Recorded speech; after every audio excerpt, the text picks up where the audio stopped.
6 minus 3 equals 3. And here we have 6 minus 2, which equals 4.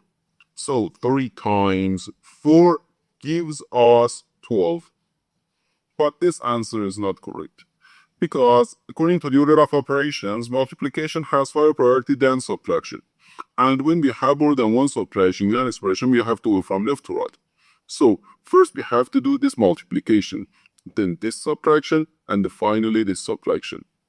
If we do this subtraction or this subtraction before this multiplication, it is wrong.